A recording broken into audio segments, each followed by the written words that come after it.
Welcome to the African News Review podcast, where we cut through the noise and get to the truth. I am your host, Adesoji Iginla, and each week we are here to challenge the biases, prejudices, and misinformation in the Western press about Africa. Using historical context and contemporary insights, we set the record straight and reclaim the narrative. Tune in every Sunday at 12 p.m. Eastern as we uncover the real stories and reshape the conversations about Africa. This is the African News Review podcast, reclaiming Africa's narrative, one story at a time. Yes, greetings, and welcome to another episode of African News Review. I am your host, Adesoji Iginla, and me, as usual, are my two panelists. Beginning with the queen of the show, she is Fubara Eneli Esquire, author Your Self-Love Revolution, Kwanzaa Celebration Guide, host Rethinking Freedom. You should check her last interview with Dr. Gerard Horn and a brilliant conversation, and also co-host of Women and Resistance. Welcome. Thank you. Not sure about that queen title. I'm with Ayikwama on that one. We don't need these titles. That's what got us into bondage. But thank you. We don't do royalties. Okay. And so, comrade, I'm sure he would not balk at the idea of being the comrade. He is Comrade Milton Allimadi, author, Manufacturing Hate, the book that inspired this program, host Black Star News on WBA and 99.5 FM, New York Radio, Tuesday, 3 p.m. as the show. You need to listen and be on bar. So welcome, brother. Thank you. So, as is usual here, let's take the news where you at, beginning with our sister, who is not a queen. Well, we had runoff elections for mayoral race in Harker Heights, Texas, which is like a 10-minute drive from where I am.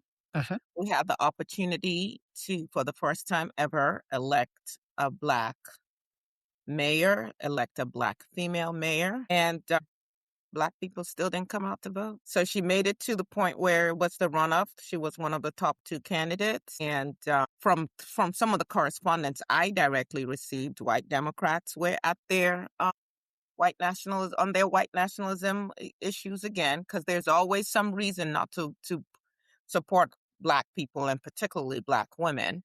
And then I was very much involved in the Get Out the Vote initiative, and we would call and speak with Black registered voters who would say things like, yeah, it's not on my schedule to vote today. I'm not voting. Wow. And so we're waiting for the tabulation of the mail-in votes, but for the votes that were cast during the early election and an actual election day, so all those votes that were in person, she is down 130 votes. That's it. 130 votes? Yes.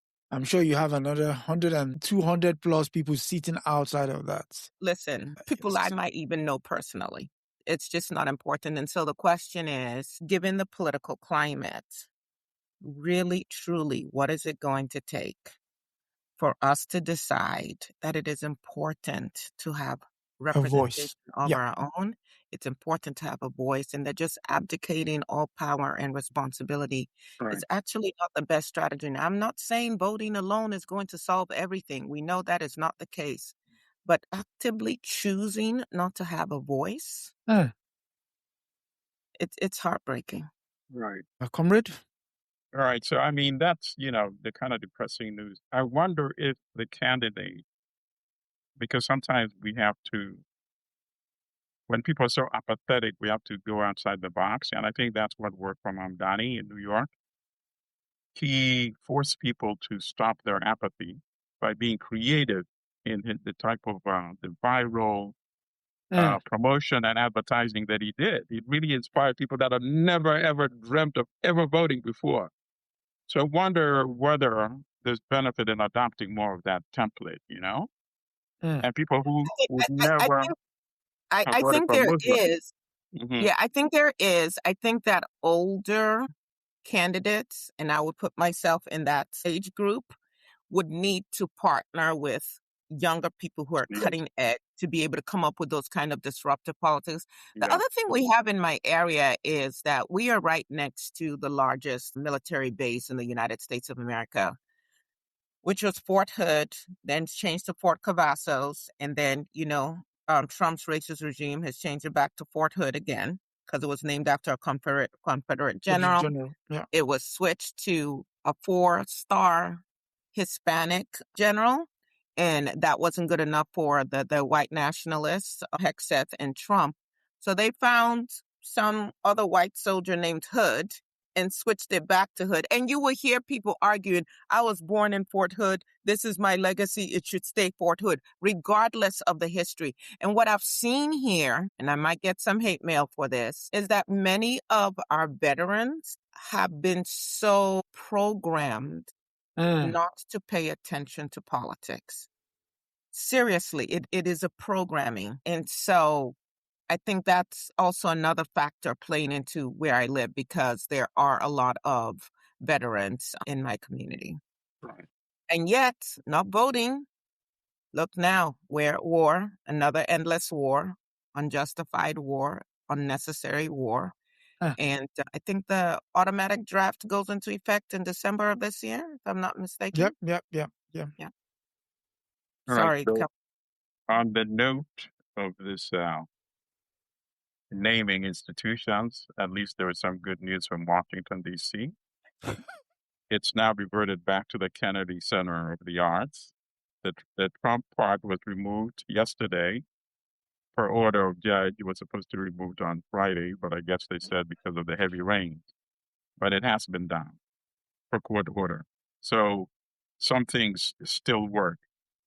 The judge who ruled on the removal rejected the appeal by the administration, and appellate court also rejected an emergency appeal. So it's been removed. On another note, in New York, of course, sports is the news. The World Cup has opened in the United States.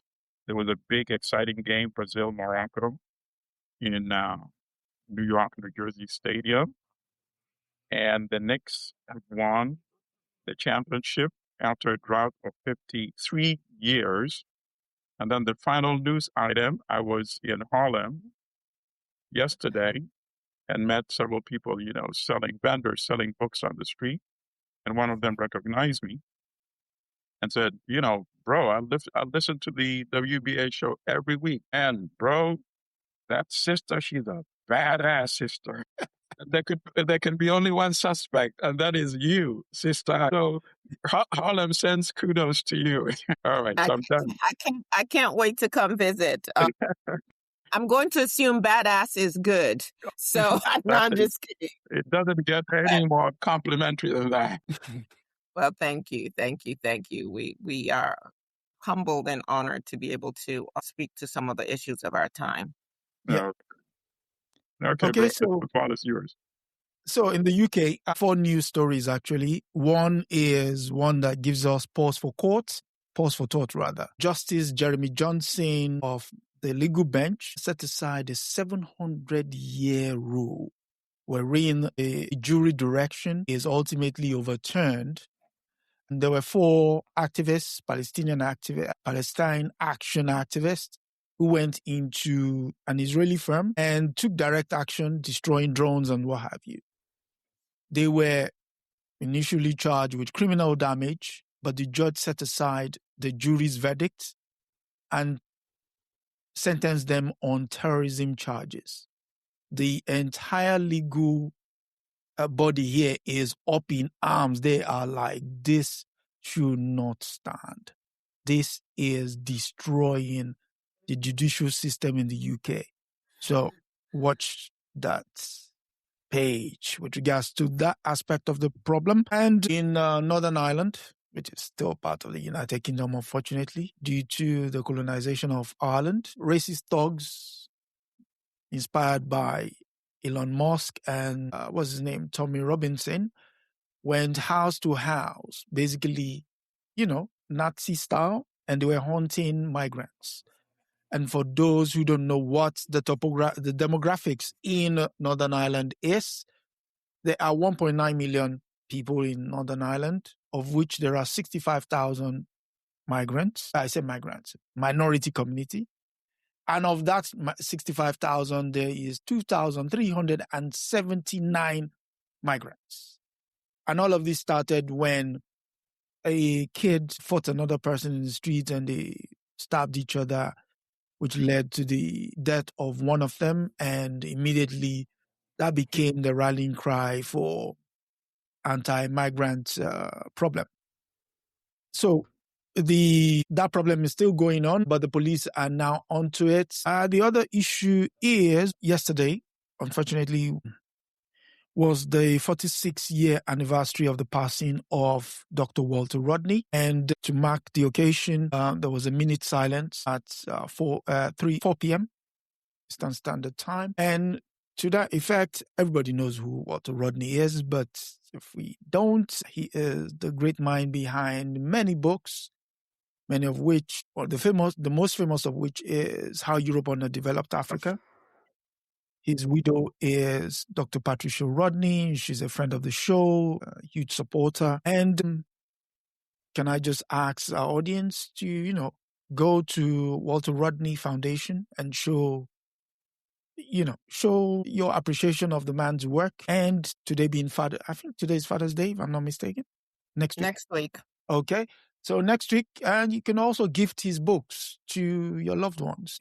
That way we show the family love. We show them that we appreciate his givings and what have you. The last one on a more lighter note is yesterday was the official birthday of his monarch, King Charles III. Long may he rule over us, because we peasants are not worthy. And it was trooping the color, and His Majesty was in fine fettle. And yes, that's the news from the UK. Okay. Stay with us. We'll be right back. Just taking a quick break here on the African News Review podcast, but don't go anywhere.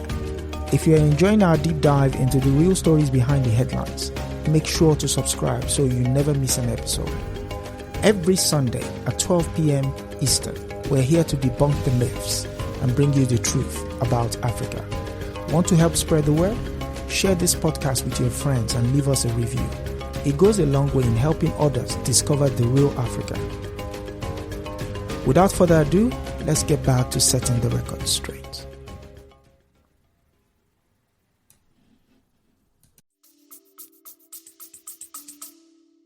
So that's it. We go to the first news story of the day, and it comes from the BBC.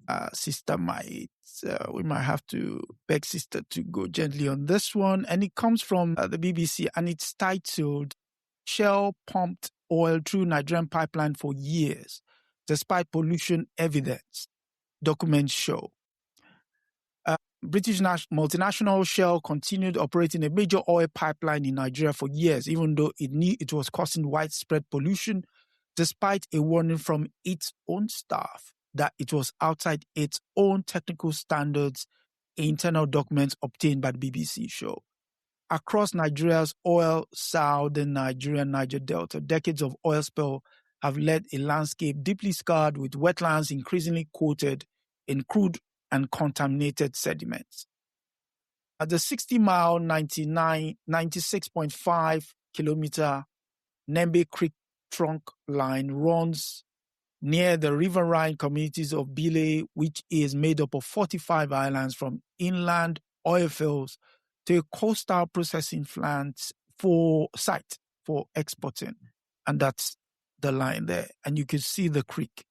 So imagine all this water, all this rich natural habitat being destroyed by spillage. So that's it.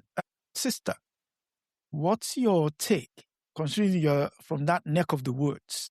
Let's go to you first. So I was a student at Ohio State University, and I had picked up a book at the library, and it was speaking about what was called the riverine area, which is the area that my family is from in Nigeria. And they were describing the fauna and the animals And I was so incensed at what I was reading. And I called my father and I said, you know, they always have to paint the entire continent as a jungle. What are they talking about? There were hippopotamus and there were elephants and these kind of monkeys and all of the, like, they're talking about the area that I've walked with my own feet, seen with my own two eyes. Why would they exaggerate and say it was all of this other stuff? And my father, who's 88 this year, said, oh, but they're not lying. And I said, what do you mean? And he said, when I was a child, animals existed. So in less than a generation, the environment had been so transformed that most of those animals he was describing no longer existed. Crazy. Now, fast forward to now, fish and animals that I saw when I was a teenage girl, you can hardly find anymore. There are certain kinds of fish that fishermen and fisherwomen would tell you, we haven't caught that kind of fish in 20 years in these waters. And so this story hits home for me. I know the Nembe people, our languages are, like dialects of each other. I have, extended uncles and aunts who are Nembe, who are from the Ogoni land. What is so crazy is that what Ken Saro-Wiwa and the Ogoni age, because there were 9 of them all together, and of course there were many others behind them. At one point, they had a protest where over 300,000 people were present. What they were executed for back in 1995, here we are 31 years later. That land has still not been cleaned up. The spills are still going on. The degradation, the place doesn't have decent schools, no hospitals. No one is tracking cancer rates or infertility issues.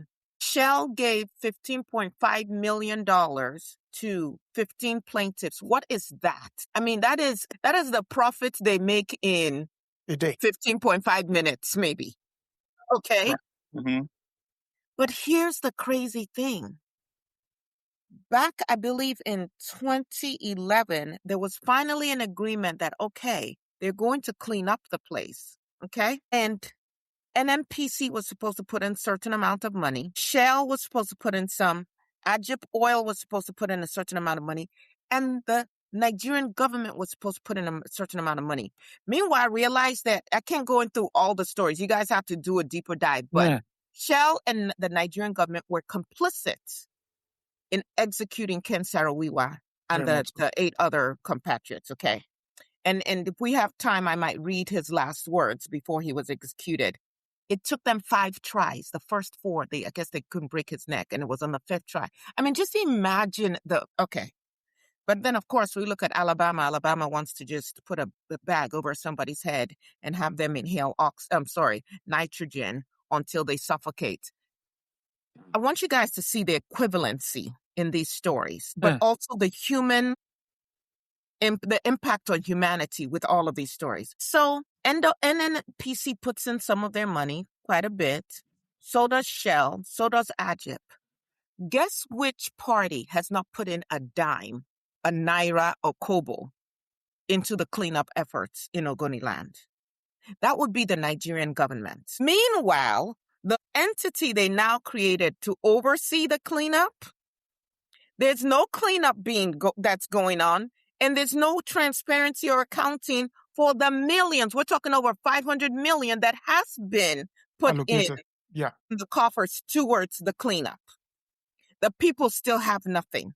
And then now, the great Bola Tinubu, the current president of the United States, although United States is still blocking releasing information about his criminal activity while he was here in the United States. There's a court case. There was a ruling by a judge, an order, and still. But anyway, let me go back. The current president of Nigeria in January 2025 announces, we're going to start drilling again in Ogoniland. Haven't cleaned up what the mess that exists. And then in June of 2025, he grants a pardon of the Ogoni Nine, including Ken Saro-Wiwa. A pardon, words matter. A pardon is I did something, I was rightfully convicted, and now out of mercy, you are pardoning me. An exoneration is completely different because I did not commit any crime and I was unfairly prosecuted and convicted. Right. So that is a further slap in the face of the Ogoni people and of the direct, family members of these 9 men. So let me just share really quickly the words of Ken Saro-Wiwa. Speaking to the judge, we all stand on trial, my lord, for by our actions, we have denigrated our country and jeopardized the future of our children. As we subscribe to the subnormal and accept double standards, as we lie and cheat openly, as we protect injustice and oppression, we empty our classrooms, denigrate our hospitals, fill our stomachs with hunger, and elect to make ourselves the slaves of those who ascribe to higher standards, pursue the truth, and honor justice, freedom, and hard work. I predict that the scene here would be played and replayed by generations unborn. I call upon the Ogoni people, the peoples of the Niger Delta, and the oppressed ethnic minorities of Nigeria to stand up now and fight fearlessly and peacefully for their rights. History is on their side. God is on their side. Ken Saro-Wiwa, a writer, prolific writer, had Playwright. a television series, Basil and Company, Playwright, spoke yeah. to the issues of the time, used the power of the pen to highlight what needed to be improved upon in his nation. Killed, and still African elites keep playing with our lives. Okay. Yep. Comrade. Yeah, so Your I thoughts? mean, I'm sure there are a few books, good books out there already. The Crimes of Oil, that's a good read. Historical Crimes of Oil. There are many. This is one of the most outrageous of the crimes of oil. The crimes of oil going to Mossadegh in Iran. And the history of that is still be playing out today in 2026, right? Yeah. So what I found interesting about this article by the BBC, this is one of the rare good articles, actually. I like what one of the officials said when the person in charge of the technical senior vice president said there's a problem here, with these leaks and, we're not taking it seriously enough and it's going to cause, consequences. And somebody higher up admonished him for being saying you've exposed us in that email by not writing privileged and confidential. sure. So they expose the game they play. It does not get better than that. So they're talking about, we're going to defend ourselves vigorously. Wait a minute. Your own words here is acknowledging, you can only be exposed when you've done something wrong, right? Yeah. And then my other question is, why are they only asking for 250 million? That's outrageous. I don't know. They're asking for $1 billion. They're saying 250 million to the community and 750 million for the cleanup. No, it should be 1 billion for the cleanup and 1 billion to the community. And there should be an additional amount for Ken Saro-Wiwa and his family. He was killed for no reason. And the other defendants, of course. He was killed because they wanted to divert the story. And as he's predicted, this story is not going to go away. And we are talking about it today, decades after his 1995 execution. And then the final point I want to make is this. This is a lesson, people in Uganda. The 1,000-mile Total Energy Uganda to Tanzania pipeline is supposed to be inaugurated next year. So we're going to have, in a number of years, the Ogoni tragedy throughout locations in Uganda. And they should, there are many activists right now working very hard in Uganda. They should coordinate their efforts and learn from the lessons of the activists in Nigeria. So those are my comments about the story. Thank you. So just one final. Can I just add this really quickly? That question that you asked, why are they only asking for this certain amount of money? I would have to dig deeper. But chances are the attorneys representing the lawyers fighting even on behalf of the Ogoni people are not probably from our area. They're not. And when I say this, I'm looking at even my own socialization. African elites, we have got to educate our children to be focused and to solve our own problems. I could be an attorney working on these kind of issues in my area. Yep.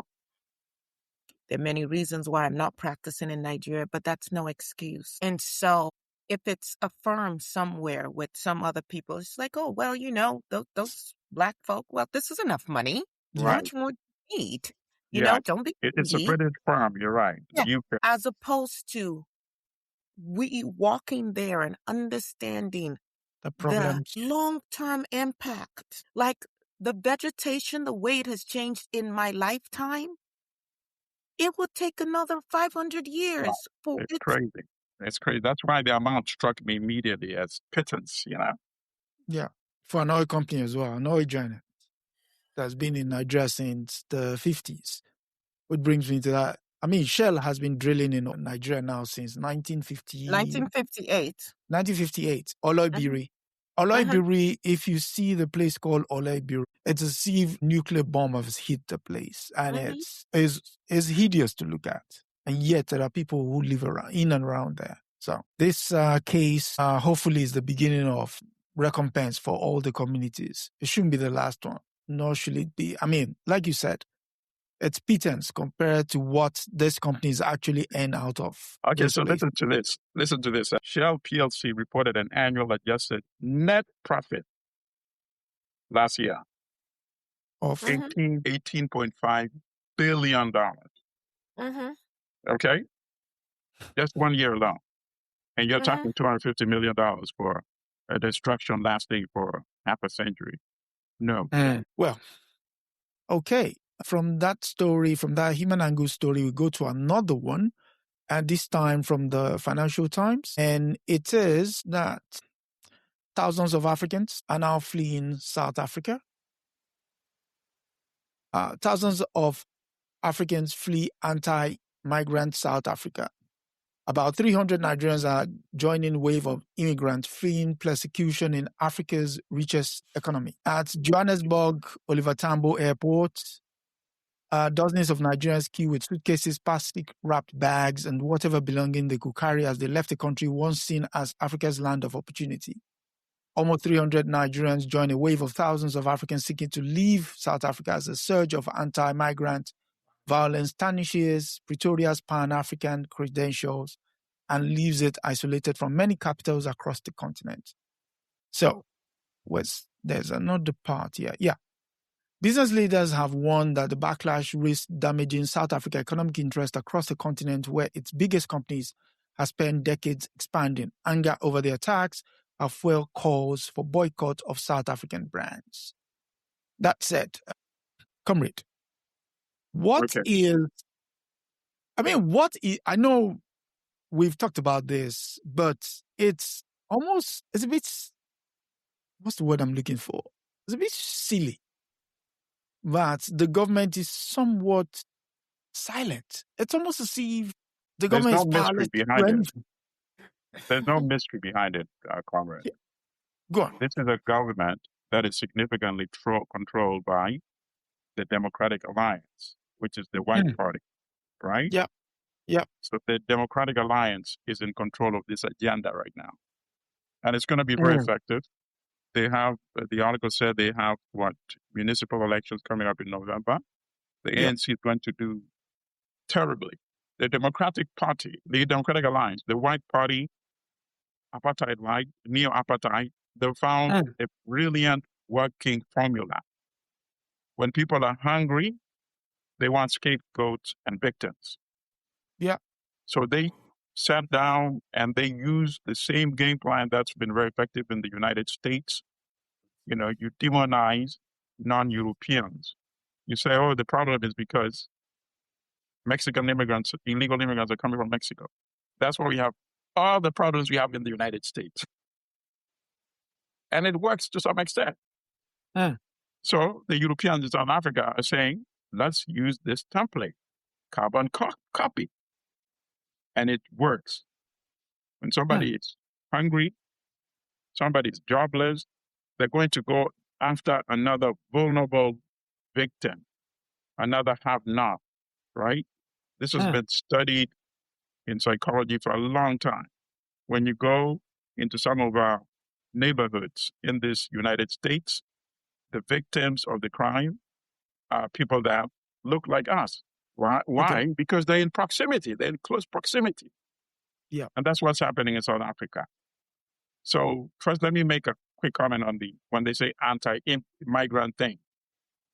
That's a code word for anti-non-European. Because Exactly. the European migrants that are coming to Britain, that are coming to the United States, that are coming to South Africa, they're not being demonized. They're not being targeted, right? So it's a very effective and powerful code word. You don't need to use the N-word anymore. You know, anti-migrant is much less offensive, but it accomplishes the same task. So what this story should actually be about is that land reform in South Africa is being further delayed and deferred. Economic justice in South Africa, post-apartheid, is being delayed and deferred. So when they throw a number of unemployment being, 9-10%, that, of course, that's nonsense. That's averaging. But unemployment for people that look like us in South Africa is up to 40%. You see? And what is really driving this attack on other Africans is as I said, the neo-apartheid European establishment that still controls the economy, the land, and now also, quite obviously, controlling the government in South Africa as well. And of course, there are effective strategies that can be used. But, you victimize other Africans because South Africa owes its liberation, as we all know, and the article also mentions, the sacrifice of many African countries, particularly a big country like Nigeria, who is one of the bulk of the victims. Many of them are Nigerians now. Nigeria, with all its political problems, all these decades, contributed hundreds of millions of dollars from the oil money bonanza to the liberation struggle in South Africa, right? African American sisters and brothers in this country contributed significantly. And with the college campus protests, they also are going to be outraged by what is going on in South Africa. And a very effective retaliation can be mounted, you see? But if a retaliation is mounted, who are going to be the victims? Not the Europeans and South Africans, the Africans in South Africa. And that is the dilemma we face.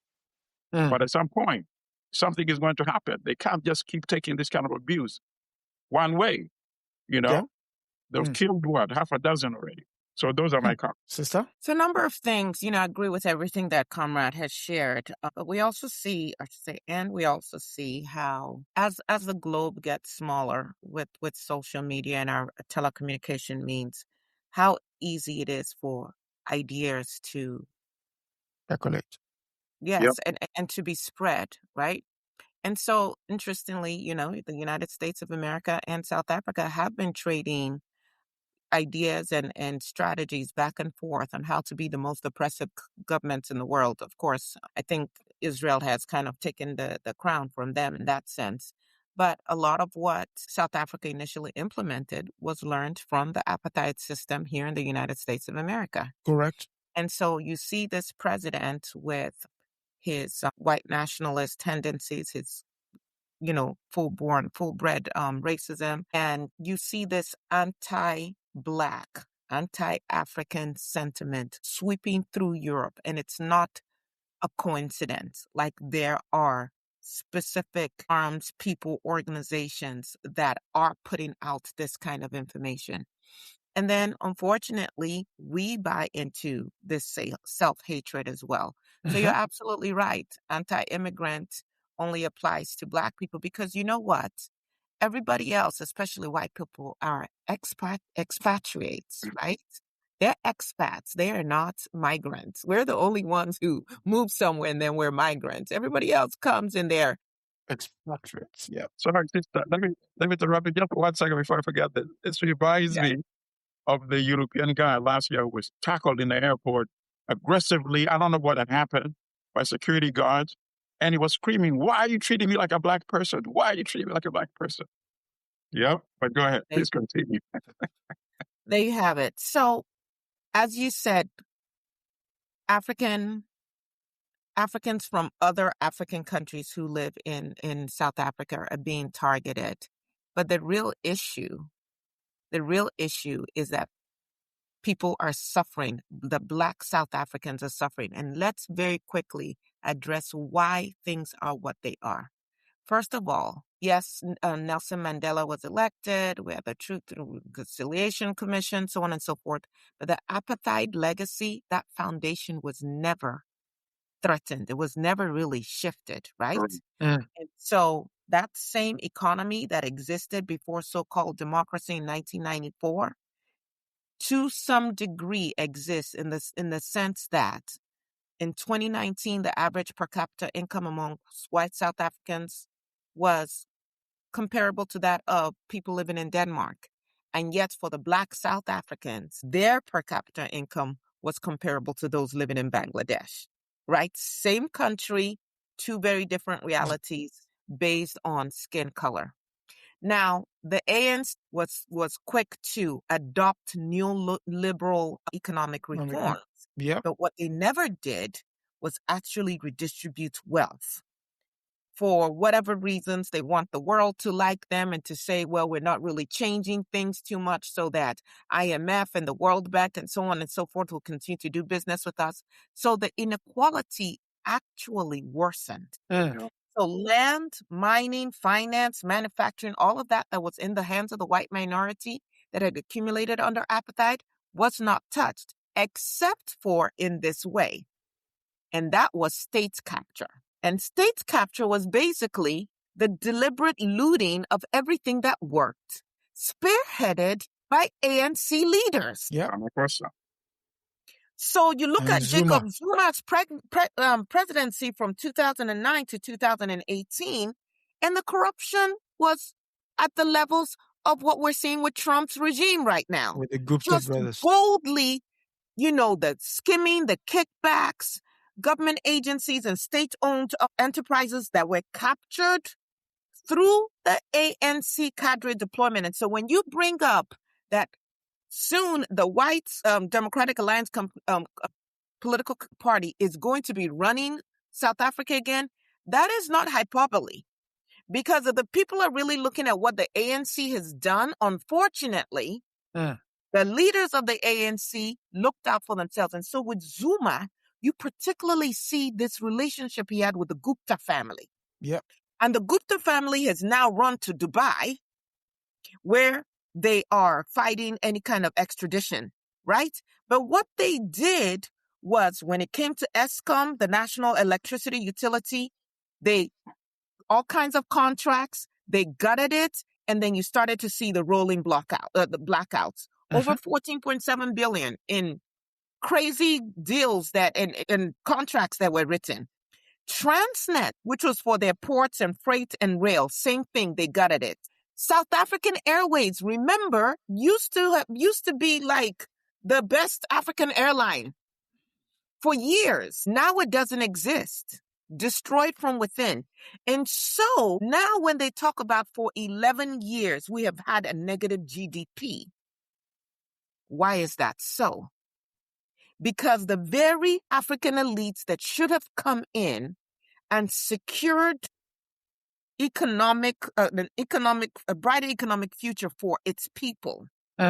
You had a few of them who lined their own pockets, got ridiculously rich, gutted these entities until they collapsed. And so now the people are dealing with load shedding, the rail and port collapse, and then youth unemployment of 60%. You better believe people are going to take their anger out somewhere. And again, like Comrade said, you're not going to go to the fortified cities of those white people. You're going to go to those who are most vulnerable. And right now, also because of propaganda and the fact that we have not taken control of our education system, I bet you that a vast majority of the young people who are involved, although they're being manipulated by older people who should know better, don't even understand the roles that some of these countries played in their quote, in them Their liberation. their liberation. Absolutely. And when we don't tell these stories, then it's so much easier for you to be manipulated. And then you fight each other. Just like here, someone was making a comment on the interview that I did with Gerald Horne and started attacking me for being a migrant, so-called FBA person. And I'm like, for what? Like, what in that interview triggered you? And you don't know nothing about me, but here you are attacking me. Let me see you have the mouth to speak to the people who are actually oppressing you. Yeah.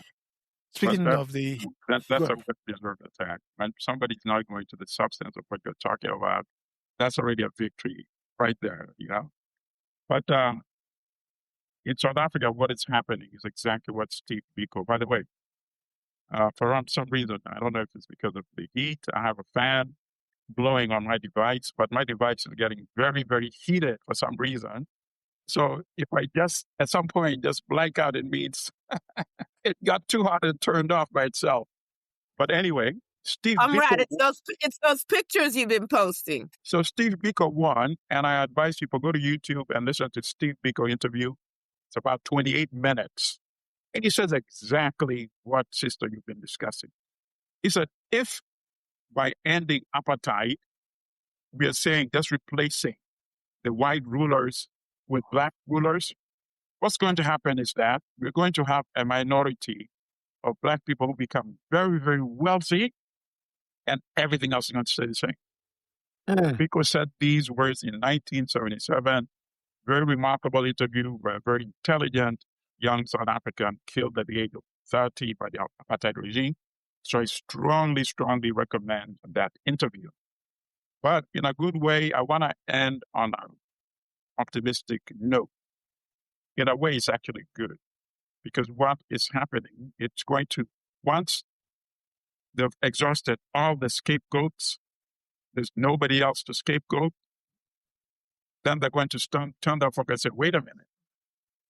I just realized 30 plus years after apartheid, the 8% Europeans still control 72% of the land, 90% of the economy, and now control the government as well. There's going to be nobody to scapegoat. All the Nigerians would have been expelled, the Zimbabweans, and then it will be the day of reckoning in South Africa. And they might have that revolution that they need in South Africa. Well, we shall see, because right now, South African brands make a lot of money from Nigeria. Yeah. So when you decide to kick out Nigerians in that way, MTN is the largest and most recognizable South African investment in Nigeria. And everybody uses MTN for their phones and all of that. TV banking. If the Nigerian government decides we're going to start putting some additional sanctions, or some of you may remember, unfortunately, we have a bag to go with it. What happened with Ghana and Nigeria decades ago? If other countries start retaliating, this is not the direction Africa needs to be going into right now. This should be when we are coming together. So I believe the African Union is supposed to be meeting next week. And I hope that Ramaphosa, even though he is also holding on for dear life, in terms of his political life, that they can make some better decisions here so that we don't see any form of unity that we're trying to forge completely crumble through these events. So, I believe in historical process personally. And I think the historical process in South Africa is going to be that they're going to run out of people to demonize, and they're going to have to address their issues. And right now, what they're fearing is that a person and it doesn't always have to be Malema. There may be a better spokesperson who emerges and takes the struggle beyond where Malema has taken it so far. But ultimately, that is the elephant in the room. They have to address the land inequity, the wealth inequity, the income inequity. And if it takes revolution, so be it. Apparently this, perhaps the approach they're using now might have had a chance if they had a timeline. And so, okay, truth and reconciliation makes sense. But you cannot only do the truth part and we can't do the reconcile part. And you cannot reconcile without addressing economic inequity. You can't. So you say, okay, in 5 years' time, European wealth should have transferred this quantity. In 10 years' time, this quantity, and stick to those strict deadlines. But after 30 plus years, zero transfer? No. You are begging for the revolution, Speaking of using the old tactics, I think some of these problems can be attacked at the root of capital. And so in that vein, we've done it before in terms of boycotts and sanctions. So I've set up a petition on change.org titled, "We Did Not Bleed for This." And it goes through the history that Nigeria played in the course of the South African Revolution. So liberation. So if people go on there, sign the petition, and let's get the conversation going. So I've tagged in the African Union and also tagged in the Nigerian Foreign Ministry. But obviously, we, the people, we need to also say we have a voice, and this is what we're lending our voice to. So complete the petition on change.org. It's titled, "We Did Not Bleed for This." So, and let's get the conversation going. Any final thoughts on the story? Want to ask one thing. You asked in the beginning, you said they're SADC, the ANC. And I think I'm just speculating. But if I am the Democratic Alliance leadership, what would I tell Ramaphosa? I would say, listen, you're facing impeachment in the parliament because of that financial scandal related to hiding that money and so and all that. Yeah. In order for you to get our vote, not to endorse impeachment, I expect you to remain silent and allow this attack on the Africans to continue. I would say that. Okay. And if, as Sister said, Zuma is clinging, Ramaphosa is clinging to the presidency, I would say deal. I wouldn't be shocked if that's what's happened, And then we outside can force their hand. Because if South African companies need to trade with Africa, let's start, hitting them where it hurts the most, which is the pockets. It's funny how the moment you attack finance, the mind focuses on what needs to be done. So in the spirit of the World Cup, which unfortunately the United States is having to host with Mexico and Canada. Yeah, quite unfortunate, but hey. We go to the BBC for our next story, which is that of Omar Akhtan, who, although should be there officiating, but somehow is being told he's not wanted. Banned referee arrives home in Somalia. Akhtan arrives home. Referee Omar Akhtan has vowed to officiate at the 2030 World Cup after arriving home in Somalia following his ban from entering the United States. The 34-year-old African Referee of the Year in 2025 was set to be the first Somali to referee at a World Cup finals, but was denied entry at Miami International Airport on Monday, despite holding a diplomatic passport and a single-entry U.S. visa. Speaking to the BBC World Service, Andrew Giuliani, who leads the White House task force on the World Cup, said, "While I cannot go into the derogatory information on that, I can tell you it was the right decision by Customs and Border Patrol, and I support that decision. It was not possible for Akhtan to stay outside the United States to refer matches played in Canada or Mexico with the all-on-pitch officials based in Florida for training, preparation, and security. Trump placed a full entry ban under any visa category for 12 countries, including Somalia, in 2025. And we all know what he did with regards to Ilan Woma and the so-called fraud in Minnesota. So, you've probably been hearing the story. What was your take on it? A referee being given the red card. Even before the game is comments on this. You said?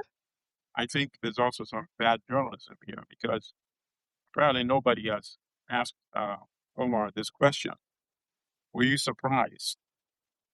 Because I would be shocked if he had said, yes, I was surprised. So this was not surprising. that he might be stopped and not allowed to enter, given what you just said about what the president has been saying about Somalis generally.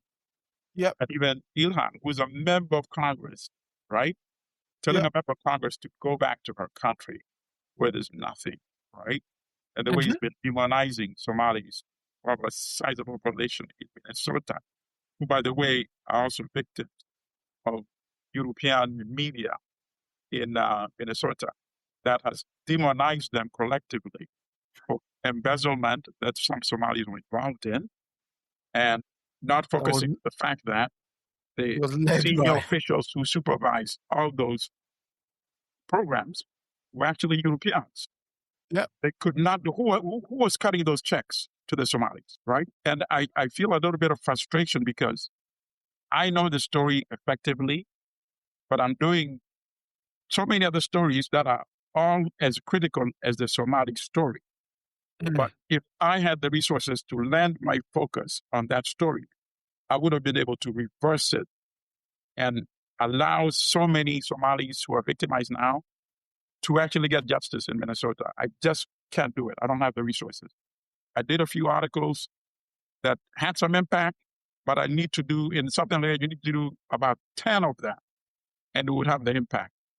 Now, other media outlets have reported the fact that the agency in Minnesota called the Minnesota Department of Education that was supervising the federal food program was also getting a cut of the money from the federal government each year.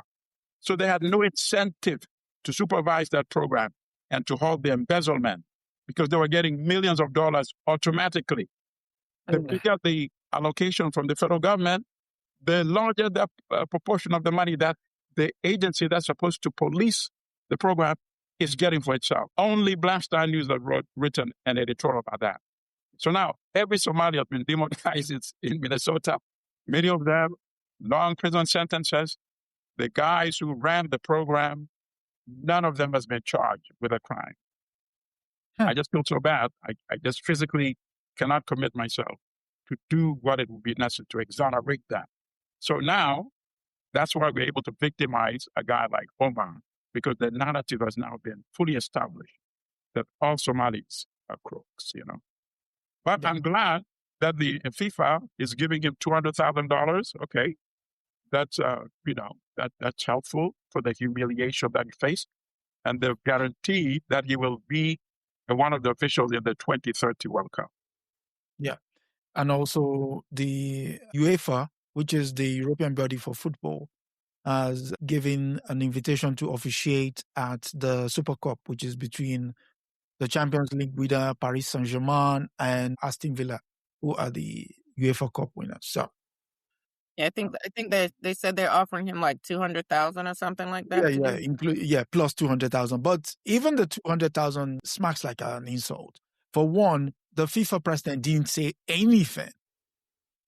I mean, giving him money is basically like a hush bribe. You didn't at any point in time stand up for a member of your own organization. So I'm glad you're pointing that out because, first of all, y'all, elections have consequences.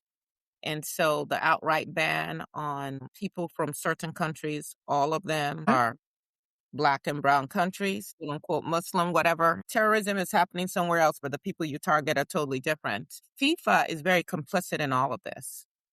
This was not news that Trump's regime had banned anyone from Somali coming, or that ICE is running rampant across this country, terrorizing people.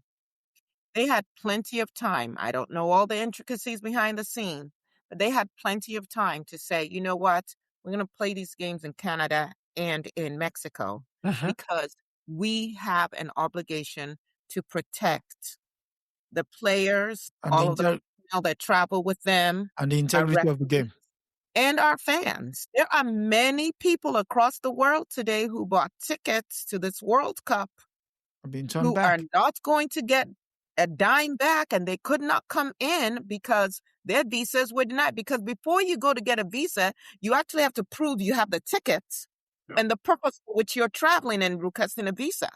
And then once you're denied, FIFA doesn't have to reimburse you the cost of your tickets either. So FIFA was very complicit, and we understand to the extent that this FIFA president came and gave a FIFA Peace Prize. I don't know if he thought that was a peace offering, and then that would have make Trump ease up on certain decisions. But again, if you've studied this man, there was no reason for you to conclude that he would do anything other than what they have just done. So let me just put that out first. The second thing that I absolutely have to bring up is, did you mention Andrew Giuliani? Yes, I did. You know what? When people talk about, wokeness and Black people and, Hispanics, whatever, we're getting into these positions that we don't deserve. What is this man's background? It's part of a tax Besides that, when his father cheated on his mother, he sided with his father because of the money train, which of course is now run out, except that they're looking for the slush fund to now pay people like Giuliani. The kid went Which slush fund are going to get now? Yeah, well, we hope, because these people just keep trying to find other ways. But graduated with a degree in marketing or something of that nature. He played golf. After college, he was a sales intern. And after being a sales intern in the first Trump administration, he was named Special Assistant to the President and Associate Director of the White House Office of Public Liaison. Had nothing on his portfolio, nothing on his resume to warrant that kind of appointment. Then, filled with hubris, he had the nerve to run for governor of New York in 2022. Right? But they're going to talk about whether we deserve, whether we have earned to be in certain positions or not. And then in 2025, under this new regime, he was appointed executive director of the White House Task Force for the 2026 FIFA World Cup. What does he know? And what does he care? But this is how these people, with all their incompetence, are promoted to the highest levels. Filling up. Yes. And all they're doing is carrying out the MAGA agenda, which they laid out very clearly in Project 2025, which most of us didn't read. And if we heard about it, we didn't heed, and we certainly didn't go to vote. But having said that, this again might upset some of the football fans. I grew up playing football. I coached football, soccer here in the United States. I like the game and all of that. But these things for me right now are major distractions. I don't care if there was a Nigerian playing on the Knicks. I don't care if the Spurs had this. I don't care. Listen, we are being distracted. Now, yesterday I saw a video of motorcycles sailing through the air in front of the White House. UFC fight, whatever. Like, you all, let's go back and look at history. We are being distracted. I don't care, except I hope the United States gets its butt whipped. And beyond that, I really don't care about these sports at this point in my life. And my children play sports, by the way. I don't have anything against sports. I just feel like we're being distracted. Well, I agree with you totally that we're being distracted, but I think we can also cause disruption by having the athletes be much more intelligent. Take like the Muhammad Ali approach and expand that, like Kareem Abdul-Jabbar approach, and expand them, because they need you for that entertainment. So don't just be as I forget the name of the New York Times journalist who wrote this book called Volunteer Slavery, and he was referring to these athletes that have and $40 million slave, I think, is another one. Yeah, something like that. Okay. Because if they were much more conscious, they can actually have impact. They can do what Mamdani did for politics with this type of marketing thing. And they can do that with the resources that are under their command, or the potential resources. So think about it. A person like Wembanyama, who plays for the San Antonio Spurs.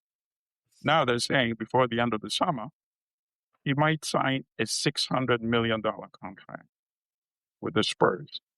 If somebody's willing to give me a $600 million contract, I have some conditions that are not just related to dunking the ball and blocking shots, you know? Of So course. we are hoping we can get some of them to become a little more creative like that. As Adam Clayton Powell used to say, use what's in your hand, right? All of us, we are equipped with different weapons in this struggle. Yeah. And if we could get more of them to realize that, then I would not be that critical of sports. But as it is right now, I agree with you, sister. They become much more effective in implementing the distraction than to making positive intervention in these serious affairs and challenges that we are facing today. Wow. Another funny angle to this story is also Iran, that is playing at the World Cup, is having to hop between Mexico and the United States. Mm-hmm. Iran cannot sleep overnight. So once they finish their game, they're back on the bus, on the plane, out to Mexico, and come back in wherever their game is. I mean, that alone is nuts. It's interesting times in terms of the World Cup. No, another thing you did mention, comrade, was so many Nigerians were cheering for Mexico when they played against South Africa. Yes, absolutely. Absolutely. I found some dancing in the streets of Manhattan after South Africa lost. Yeah. You saw Nigerians but in that fruit is crazy, sombreros. though. In fruit sombreros. That is crazy when, and I don't have anything obviously against Mexico, where I'm looking for our common humanity. But the way that this can really tear any possibility of African unity, the way it can tear at the fabric. I agree with you. I mean, there is very that. effective. Yeah, there is that, but there is also the notion that it focuses. If it's one thing, even the South Africans are having to contend with the issue that all of a sudden nobody is wishing them well. Why? So if that causes them pause for thought, then they were wearing Mexican, t-shirts, uniform, and posing and taking photographs in Mexico on the streets of Manhattan. I mean, I saw people at the game in Azteca Stadium in Guadalajara, and they were, Mexico City, and they were actually, in sombreros, speaking Spanish. And then the guy said, "Where are you from?" He said, "Nigeria." He said, "But how you come? You're speaking Spanish." He said, "Tonight we're from Mexico. We're Mexico." He said, "Vamos." I'm like, oh God, man. There we go. Only Nigerians. But we're already practicing our Korean, so Korea is next. And speaking of a practice, Haiti also comes up in the quest for understanding, which is, the story comes from The Guardian, and it reads, Haiti forced to change World Cup jerseys after FIFA rejects political elements, in inverted commas. Shirt has included imagery invoking Haitian revolution. Winter Olympic teams has also had to redesign uniforms. So that's I think this part here is the issue. And Haiti has been made to find jerseys on the eve of 2026 World Cup after FIFA deemed certain elements to be too political in nature.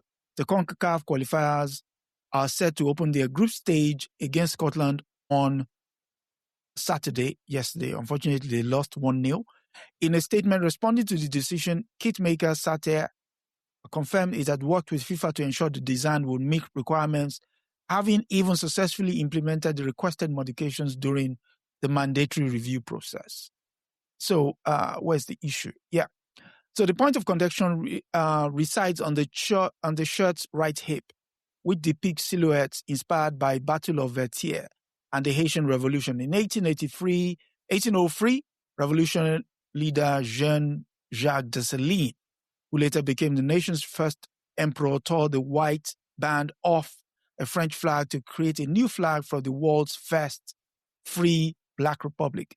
The moment is commemorated through the nation every 8th of May as Haitian Flag Day.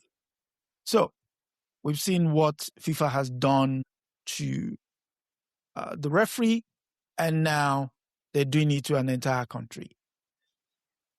Brother. Yeah, this to me actually was not also another surprising story. I mean, that already remember the Olympic Committee did the same thing with them. Yep. With the Winter Olympics. Yeah. This is one of those, to me, predictable stories as well. I think Haiti, and it's so sad that, Lost him. He did say it might happen. Yeah. Go on, sister. Okay.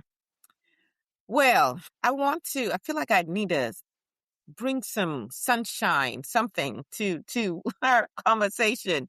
So listen, I'm really glad that they did what they did, because someone like me would not have gone to look at any of these jerseys. There's a young man who kind of adopted, and he said, "Oh, if you could get me a jersey," and I was like, "What are you talking about?"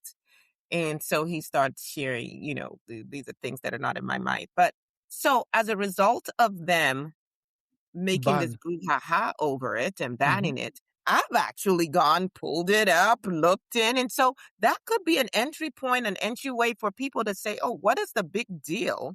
And to go and study some of the history behind it. So let me just say this. Not sure if Conrad is going to be able to rejoin us. Let me just say this. The Guardian is presenting this as a controversy about kit regulations. But this is not about kit regulations. This is about the systemic suppression of Black revolutionary memory. Correct. In any space, but now also in these international sporting spaces. Because let's just be very clear, and there's a knucklehead in the chat talking about where are the Black people speaking about our issues.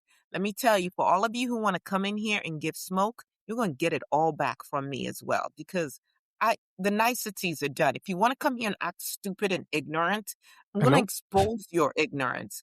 Take that crap somewhere else. You don't see Black faces on this screen? Anyway, making me kiss my teeth this morning. Okay, here's my point. Haiti, or Haiti, is not just a Caribbean nation that qualified for football tournaments. It is the foundational act of Black liberation in the modern world. The Haitian Revolution did not just free Haitians, although we can argue about where Haiti is today. It terrified every slave-holding empire on the earth. Yep. And it directly brought about abolition, of slavery globally. When we talk about Dessalines, it's not just a historical figure, right? We are fighting you toe to toe to free our people. So when FIFA and the IOC, going back to the Olympic Committee, say this is too political. Yeah. But simultaneously, European nations can wear their colonial crest, right? Of course. All their symbols of monarchy, their flags without question. That's not neutrality. Like, why is one political and the other isn't? It's basically a continuation of this suppression of our memory. Because if we are to remember, we may show up and act a lot differently than we are right now. True. So, no conversation about France wearing their rooster, because now I've gone to go look at all their stuff. England wearing the 3 lions of their medieval crusader king. That's not too political. Germany is wearing an eagle that predates the Republic. That's not political. But if you have silhouettes of enslaved people, if we talk about how we freed ourselves, now that crosses a line. And then finally, with all these articles, I really appreciate when the authors will actually take the time to speak to the people most impacted. And so we heard from the kit manufacturer. The FIFA regulations were described. What do the Haitian players have to say? Or do they have no thoughts? No, they're silent. What do the people of Haiti have to say about this? But at any rate, thank you for giving us a reason to talk about the greatness of Haiti. And that fear that they put in you, you are still very afraid, which is why you will not let us just wear what we need to wear. But then again, as we continue to evolve and grow, we need to stop participating in these events, programs, whatever, where other people get to dictate to us how we can show up. That's a whole other story. I mean, you just to buttress the point you made in terms of the significance of Haiti in the Western Hemisphere. Haiti is the first country that defeated 3 empires: France, the United Kingdom, and Spain. And when Simon Bolivar of the Bolivarian Revolution sought refuge, he came to Haiti and he asked for help to liberate South America. They said on one condition, that anywhere you liberate, slavery would be abolished, to which he agreed. And so it is the concept that you will take the French flag and tear out the white part and create a new flag and ensure that anybody that stepped on the soil of Haiti, whatever color they are effectively black. So you have Polish people who were pushed out by France to come and fight the Haitians, ended up siding with the Haitians against the French. You have all of this. So those kind of history is, we don't want you talking about your history. How dare you talk about the idea that you overcome 3 powers, not 1, 3 powers. And then have been punished ever since. Exactly. At the height of their powers as well. The fact that you took on 3 of them and defeated them at their height. You can't allow people to possibly remember that. So for people who want to read more on the Haitian Revolution, the classic, The Black Jacobins by C.L.R. James, it's your go-to. Please. There are a host of them out there. The Irritated Genie by Jacob Carruthers there are a host of books on, but start with this. C.L.R. James's The Black Jacobins. And you will understand why FIFA took that unnecessary action, which again highlights the kind of role that we need to play, and which is what we constantly try to do here. Tie history to news items, because this news do not happen out of vacuum. There is usually a precedent. And the more we know of those precedents, the more clearer our, thoughts and actions are with regards to how we move forward. So we've come to the end of this week's episode of African News Review. But before we go, Wednesday, we'll be talking about Josephine Baker on Women and Resistance, which Sister and I do every Wednesday, 7 p.m. Eastern Standard Time. So this week, it's the turn of Josephine Baker. Please join us for that. At the end of the month, the last Saturday, we are going to be reviewing Red Records by I.W. Wells Barnett. So get your copy. It's The Red Record by I.W. Wells Barnett. And so that's the last Saturday of this month at 3 p.m. Eastern Standard Time. So mark that in your calendar. And that said, Sister, any final thoughts?